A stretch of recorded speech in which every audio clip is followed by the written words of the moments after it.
This session is continuing education accredited. 0.75 hours for veterinarians, nurses, pharmacists, physicians, and animal control officers. Please see the on-screen disclosures and additional information for download in the Documents tab below. Enjoy. Hello, Harris County Public Health folks, and thank you so much for joining us at the One Health Convention. If you joined us yesterday, you would know how amazing the group of speakers are here, and I am thrilled to be joining you today. I am Dr. Deborah Thomson, and today we will be talking about the promotion of One Health. We are going to be going through 3 different stories, analyzing the techniques of delivery of those stories, and then have lessons learned from the classroom and how to inspire action. It's not just about talking about One Health, it's about inspiring action in One Health. Let's get started with the first story. And this story is entitled Jack. Why? Because this is Jack. In this photo, he's 6 years old and he loves 2 things. Soccer, as you can imagine, and animals, just like a lot of other kids. He grows up into an 11-year-old Jack, and he loves those 2 things, animals and soccer. And then one day, he's not feeling well. He has a stomach ache, and he has a headache, and he goes to his mother, who's my friend. My friend's name is Amy. He goes to Amy, and he says he's not feeling well. Amy takes Jack to one doctor, couldn't figure it out.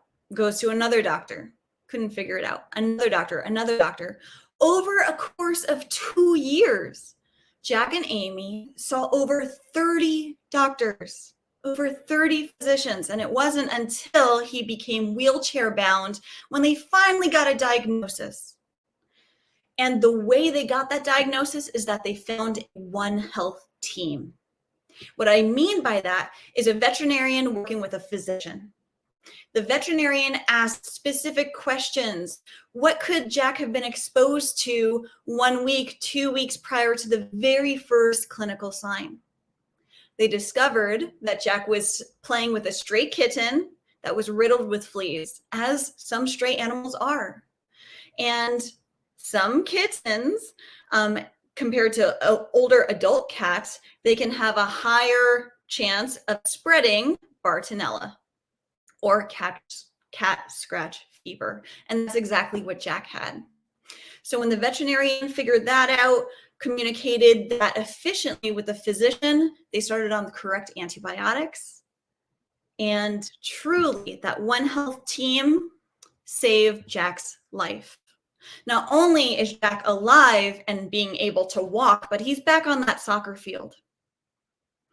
So I ask you, from that story, what's hidden? What were the 30 physicians missing? Seeing not just the patient in front of them, but the environment that Jack was living in. Let's go through another story. This is called Paradise. Well, as you can imagine, paradise could mean or evoke a lot of different emotions depending on who you're talking to. This is the story of Paradise, California, back in 2018. And if you remember back then, it was the largest wildfire that was happening in California history. Well, I was a member of the California Veterinary Medical Reserve Corps.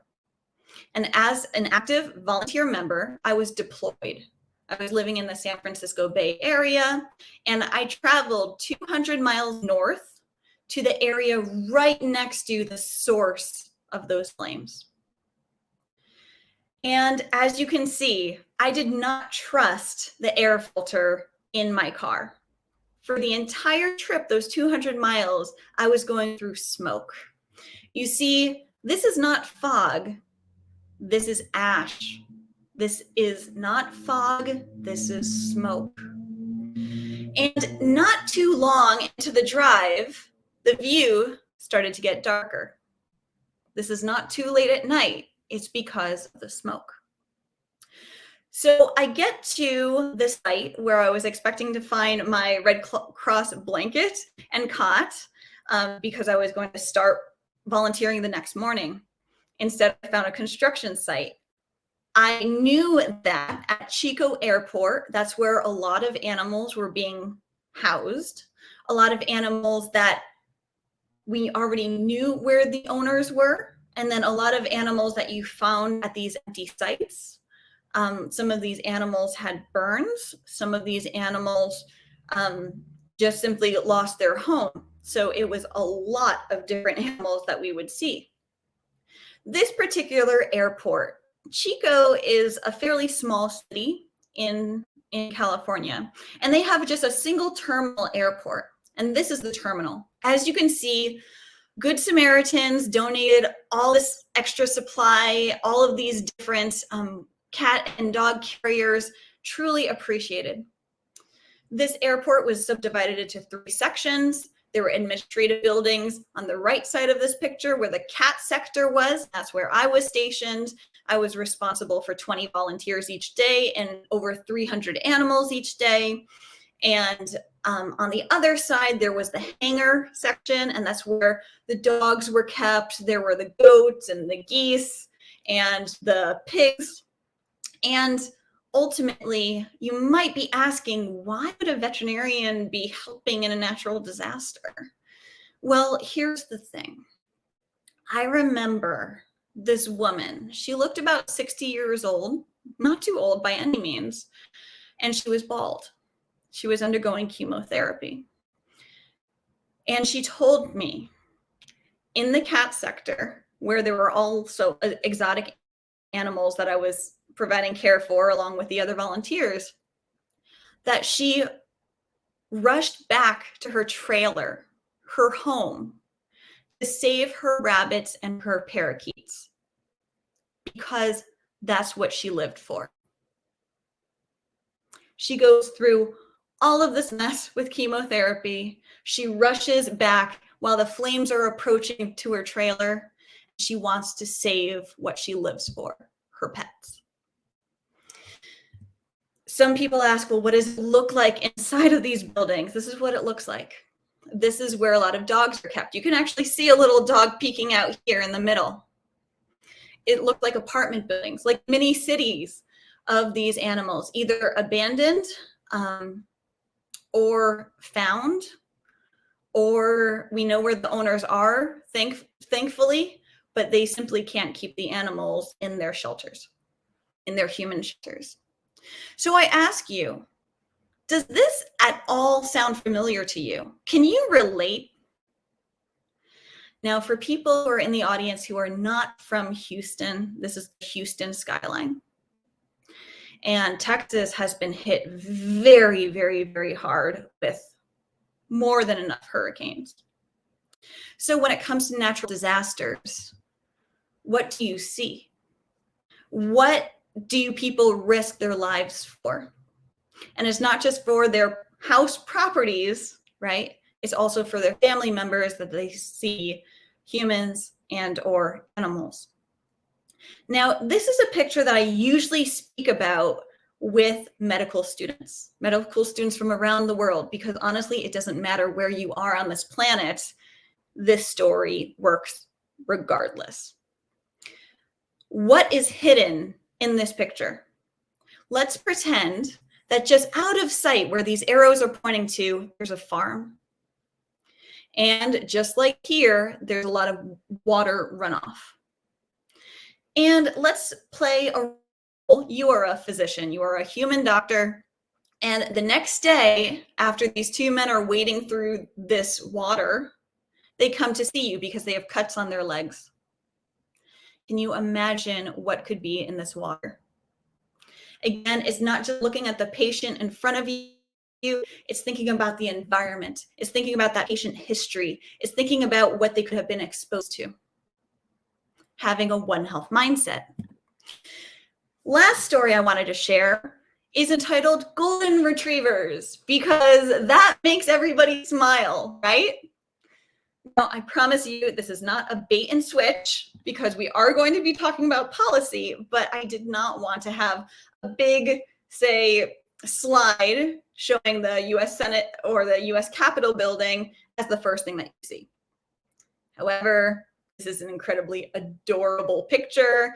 I don't want to distract you with this picture, so we are going to move on to Capitol DC and look at the United States congressional facilities known as the Capitol building. And this is how golden retrievers came into the policy story. It actually happened at a coffee meeting. True story, as the other stories were. This story is when I was working on Capitol Hill in Washington, D.C. I was working for a senior senator, and I was a science and engineering policy fellow at that time. And back in late October, early November of 2019, not too long ago, I approached my boss, the senator, with an idea about One Health legislation. And she said, "That's a great idea." Good. I'm happy she's on board. But there's a catch. She wanted it to be bipartisan. What that means is that she needed to make sure that there is at least one other person from the other major political party. She has been in office since 1992. She is incredibly intelligent and very good at strategy. So what do? I get to start setting up a lot of coffee meetings. I find several different offices from the other political party, and it doesn't matter which other political party I'm talking about because it's still the same story. And I find an assistant, he's a staff member of another senator's office, and he works in health policy. So I approach him, I say, there's a really wonderful One Health piece of legislation. And he says, "What's One Health?" As you can imagine. The thing is, something that's very important to remember is that whenever you're going to approach a new audience with a concept so new, so fresh, like One Health is, and I say new, tongue in cheek, because if you think about it, 20 years, 50 years, or you could say hundreds of years, regardless, something new to the general public, you have to know what is important to the target audience. So I did a lot of research on this person's boss, who is another senator, and I realized two things. Well, she's coming from the Southwest, and she really cares about tribal lands. She really cares about indigenous communities, Native American communities. That is of utmost importance to her. The other thing that she's interested in and passionate about is breast cancer research and finding a cure for this. So what do? I approach this other staff member in the other office at a coffee meeting. And I say, "Hi, I'm a veterinarian. I was in your state not too long ago working with the Apache tribes. And we noticed that there were a lot of ticks in the area. And we had to make sure that we were not only educating the owners of these dogs that we were treating, but we had to make sure the appropriate preventative was on these dogs and that the schedule of these preventatives were accurate. And it's not just thinking of a veterinarian teaching clients, as we say in veterinary medicine, meaning the owners of these animals, about the importance of tick-borne diseases and things like that, but it's also protecting our patients. So it's a 2-for-1. We take care of our patients, the animals, and then we also educate the owners. And he's like, "Oh, that's interesting. So it's like public health?" I'm like, "Yeah, exactly. It's like public health." And he goes, "Well, that's pretty cool." And then I say, "There's another thing that I wanted to mention, and this is called comparative medicine. Some people call it one medicine, but I was talking about comparative medicine." And I was saying, take, for example, breast cancer. There have been studies that look at golden retrievers and compare breast cancer cures and treatments, chemotherapy agents, things like that, and surgery techniques with the human counterparts, so the human oncologists. And the response was, well, we don't want to be dealing with lab animal testing. I said, no. What we're doing is we the veterinarians are learning from the physicians about how in human medicine they treat breast cancer. And then the physicians are learning from the veterinarians so that we can all advance and treat our patients together, regardless of the species. And he says, oh, that's really interesting. Can I have an article about this or something to share? I'm like, absolutely. So I followed up with him. And 1 week later, not only was he able to bring this point up with his boss, the other senator, but the other senator said, yes, let's introduce this along with my boss. And fortunately, on December 19th of 2019, you can look this up, Senate Resolution 462 declared January of 2020 to be National One Health Awareness Month. And this story comes full circle back to Jack. Look at this second paragraph. In 2015, an 11-year-old Louisiana boy was accidentally scratched by a kitten with fleas. Later on, it says a One Health approach saved his life. And this is a snippet from the floor speech that went along with this incredibly groundbreaking One Health piece of legislation. And fortunately, since December 19th, 2019, there has been a lot more talk at the state level in the United States and at the national level in the United States with One Health. And I am truly grateful for that. The power of stories. The power of stories. I want you to think back to Jack's story or about wildfires or what you have experienced in Houston and with other natural disasters, or about the beauty of that comparative medicine story. What are the techniques that tie everything together? This comes down to One Health communication. Let's analyze those techniques together. With Jack, well, I started off with a story of something that everybody could relate to. I was not pointing fingers at the 30 different physicians that missed the diagnosis. It's a hard diagnosis to make, granted. But it proved the point that it's important to have not only an open mind and seeing beyond that patient in front of you, but also start to have those conversations with people outside of your professional bubble. What was the one thing that you could remember from this story? Was it like the apartment building of cages that you see here?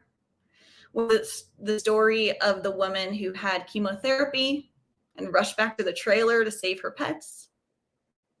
What was it? Write it down in your notebooks if you are taking notes. Now, I have a question for you. Did you cringe when you were starting to imagine all of the muck that was in that water that these men were being exposed to? I certainly do when I think of those things. And then the techniques of how do you tailor the message of One Health to meet the needs of your target audience so that you can achieve success, so that you can achieve the goals that you set forth for yourself and for your community. Well, in summary, and feel free to take a screenshot of this, I wanted to spell it out. Lead with emotion. If you are telling a story, lead with emotion and make sure it's relevant and relatable to the target audience. Lastly, make it personal, simple, and memorable. I talked about 3 different stories. One happened in the human hospital, one happened in an airport, and then another happened in the Capitol building in Washington, D.C. So you see the beauty of One Health. It's malleable. You can shape it any which way you want. But We cannot use the typical, what is it, like 36-word definition of One Health when we speak with the general public. I challenge you to ask somebody who's never heard the term before of One Health and ask them, what does it mean to them? Oftentimes, people say to me, oh, is that the name of a hospital? Is that a new insurance company?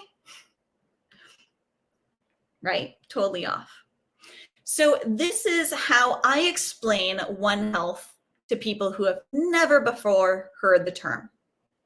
I split it up into two different ways. It's a concept and an approach.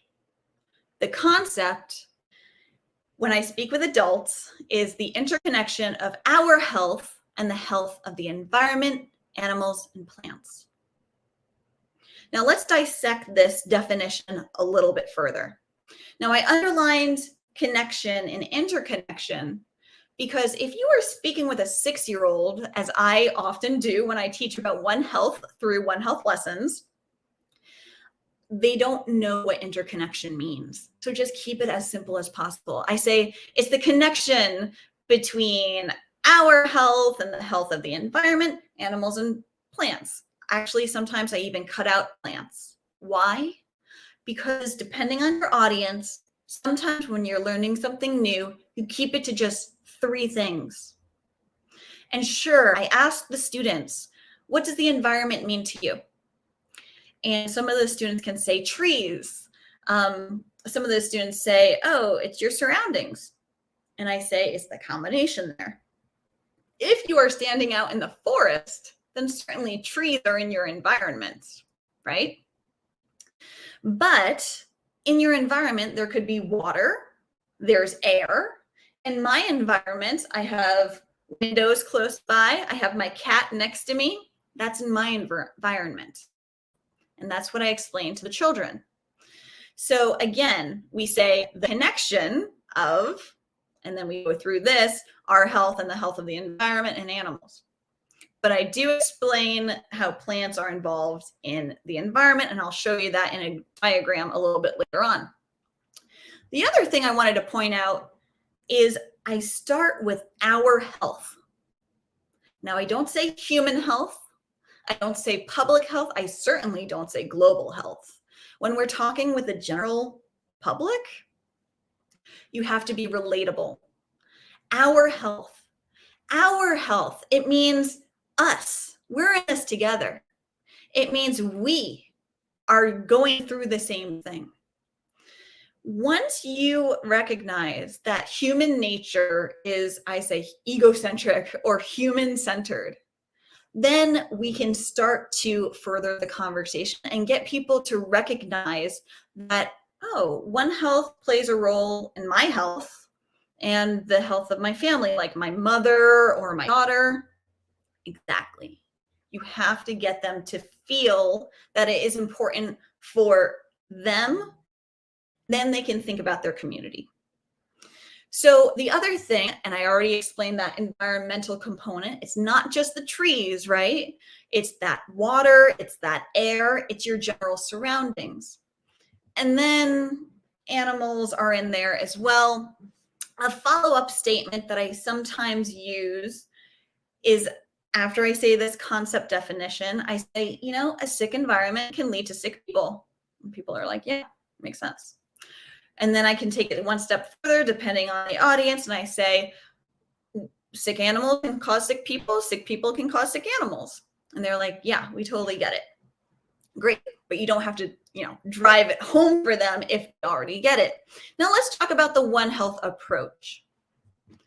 This is the definition of the One Health approach for adults. It's the collaboration between people of different backgrounds, disciplines, and strengths to prevent and solve health problems. Now, in the past, I was saying to prevent and solve complicated health problems, but my question to you is, does it always have to be complicated? Notice how I don't say anything about zoonotic diseases or diseases that can jump between different species, including, of course, people, but I say health problems and I keep it vague. I could then explain if these people are focused on environmental health. I could say health problems including climate change, including filthy water or water scarcity or yada, yada, yada, right? So this approach is the collaboration between people of different backgrounds, disciplines, and strengths. I do not mention anything about scientists being involved because you know what? You don't need to be a scientist to be a part of a One Health effort. You can be a stay-at-home parent. You can be a teacher in an elementary school. You can be a politician. Okay, the list goes on and on and on. So, and even what's the definition of a scientist? If you break it down really, in my mind, and this is how I approach the topic of science to children, is I say, well, raise your hand if you're a curious person. And about 80% raises their hand. And I say, well, fantastic. That means that you're going to be a wonderful scientist. If you're curious, you're going to be a scientist, and you don't have to necessarily have a PhD in it. Of course, you have to care and you have to be curious. So going back to this definition, I don't use the word collaboration with very small children. They won't understand what that means. So can you think of another word that means the same thing? It's teamwork. That's what it is. One Health approach, that is teamwork. It's teamwork between people of different backgrounds, disciplines, and strengths. And they come together to prevent and solve health problems. The other thing I want to mention is that we're talking about the solutions. We're finding the solutions after the health problems start, but we're also focused on the prevention. What is the part of the environment, the surroundings of a person, the surroundings of an animal, be it a wild animal or a domesticated animal, that can lead to health problems? So here are some lessons from the classroom that I feel is really worth mentioning here. Here you can see my artistic abilities. They are not wonderful, grant you, but the message is clear. One Health concept is the connection between our health and the health of the environment, animals, and plants. Now, notice how I put a picture of a tree to represent the environment, but again, we have that conversation. What is the environment? It could be that water, it could be that air, right? And with this same picture, in the same classroom, I asked 3 different children for permission to take photos of their notes because they were all scribbling notes throughout the class. And this is what they came up with. Granted, they were seeing the exact same picture on the whiteboard. Exhibit A, and ignore the spelling mistakes. The child is only 8 years old, but you can see this person really understands there's a connection. This person wanted to be a bit more, let's say, artistic. And then this person wanted to be pretty simplistic. But here's the thing. When you're communicating science or something that can be as complicated as One Health, make sure that your core message can sustain, can be delivered through a lot of different means, and that core message stays intact. So you can see from these 3 examples from the children that the core example stayed intact because the definition was simplistic. Now let's talk about leading to action. It's not just about talking about One Health. Honestly, we have been doing that for a while, for 10 years, for 20 years, for, like I said, a few decades, or some people say for a few hundred years. But have we been truly taking action? Certainly, say in Bangladesh, there's something called One Health Bangladesh, which is incredibly successful. And there are a few other examples throughout the world. But how can we bring the One Health community, the global One Health community, to the next level and expand it, right? So this is what we're talking about now. How do we inspire One Health action? The way I think about sharing passion and sharing knowledge, it's like sharing light. Because when you share light, you can help somebody else see the world in a different way. And remember this, because even though I spelled light in a different way, it helps you remember the technique that you can use to inspire action in others.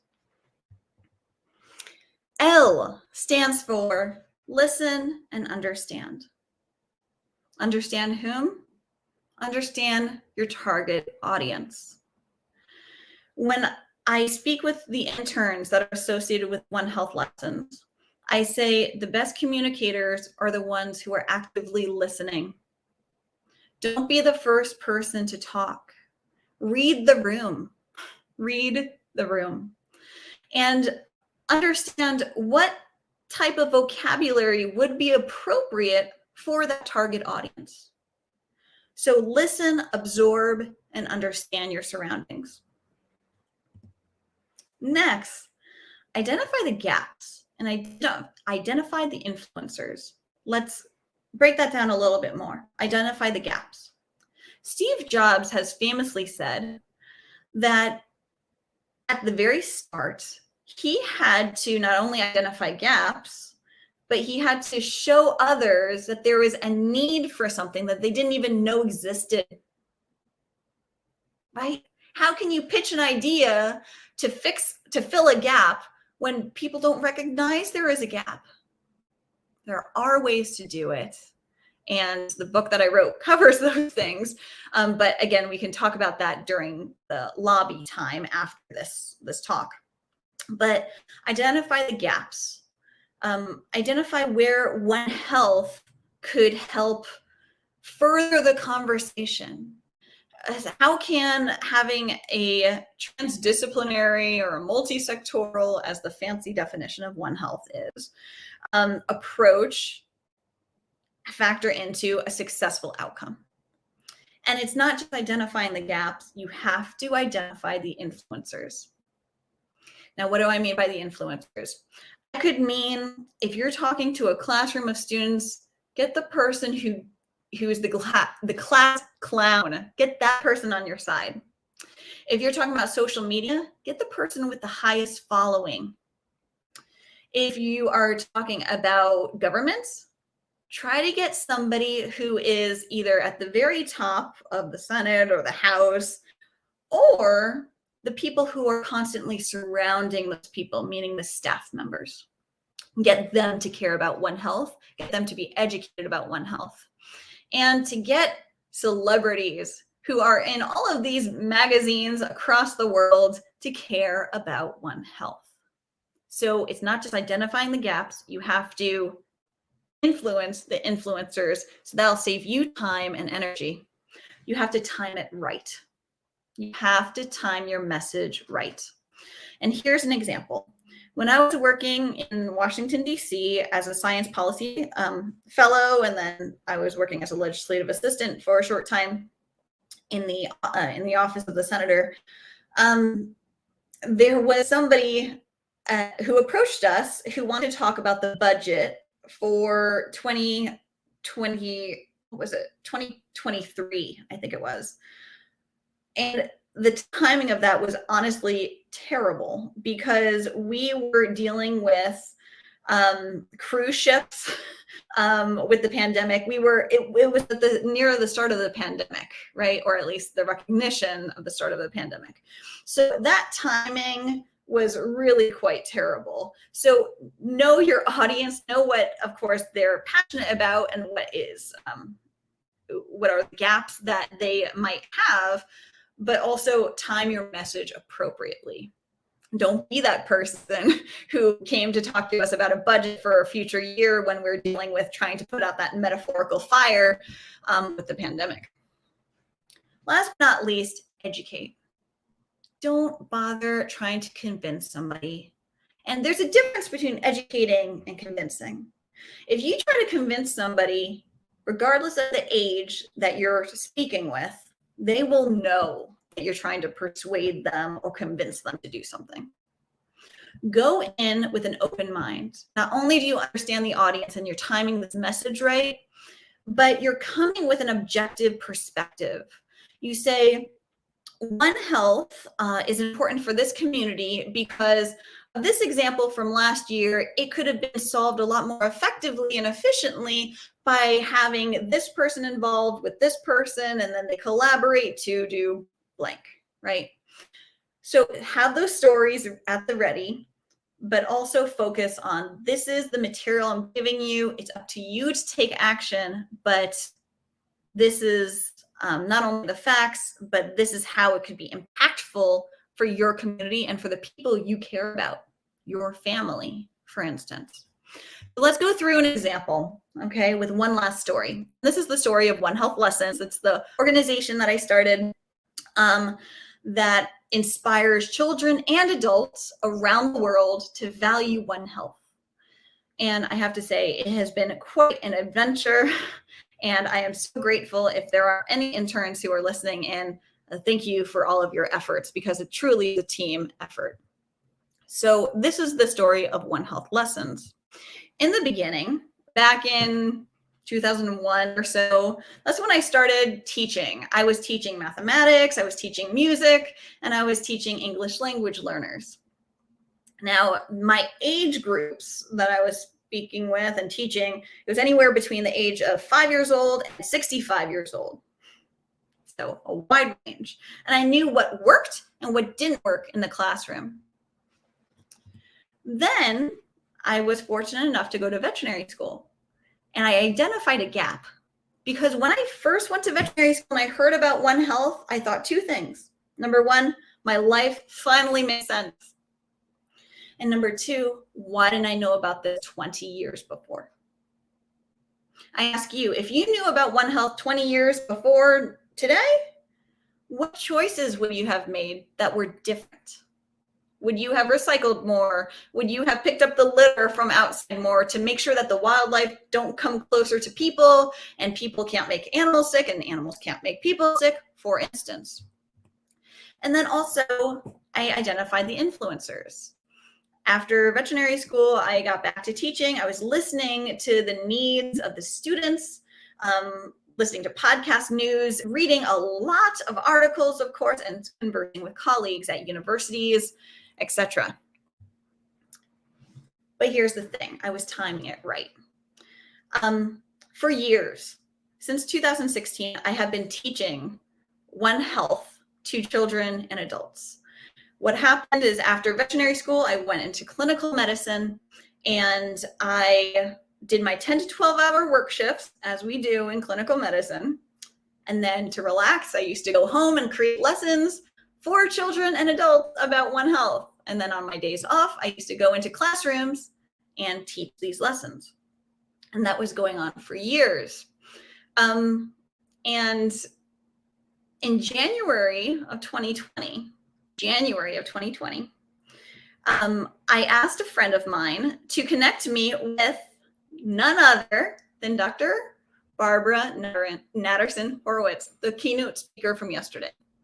And the response from my friend was, okay, I can do that, but what's your website? My gosh, I didn't have a website. But I was doing all of this work, right? So I thought, okay, I want to develop a website. I want to get some of my lessons up there. I want it to pertain to what looks like it's going to be a huge, massive outbreak. And so in February of 2020, I was developing these lessons about COVID-19, and it teaches the kids how to protect themselves today, how to protect people in the future, where the virus likely came from, what are mutations and why are they important, and what are vaccines and why are they important. And so we created a lot of different lessons, and they've been taught online and in person. And this comes down to educating. I created 7 different age-appropriate lessons, and it didn't just end there. I did not create One Health lessons for the English-speaking world. I created One Health lessons for the world. And with that, I inspired action in others, volunteers from around the world, to translate these lessons so that these lessons can be accessible to children and adults in their communities. I wanted to leave you with one of these last stories by, now he's a doctor, Charles Adegbole. He's in Nigeria, and he's a One Health Lessons ambassador. And I can talk about the ambassadorship at the lounge in 3 minutes or so.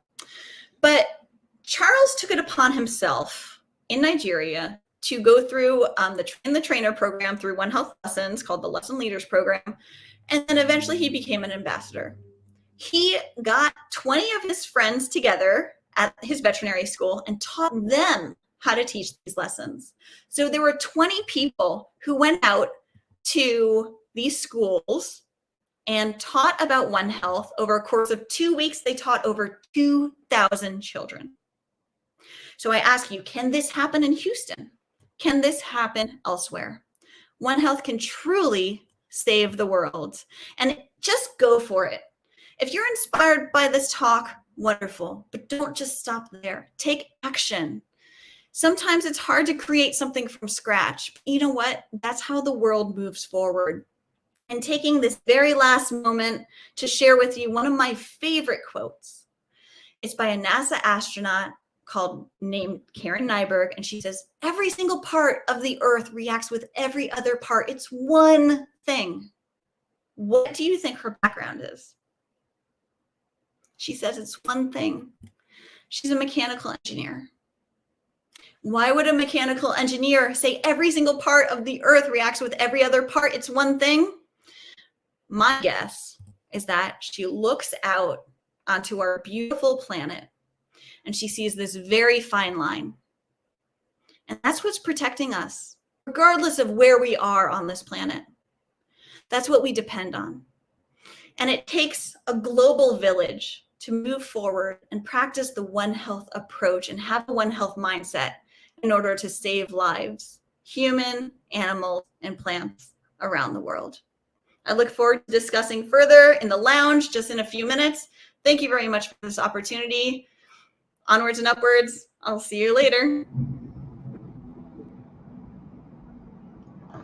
Wow, thank you, Dr. Thomson, for that incredible and informative presentation on promoting One Health.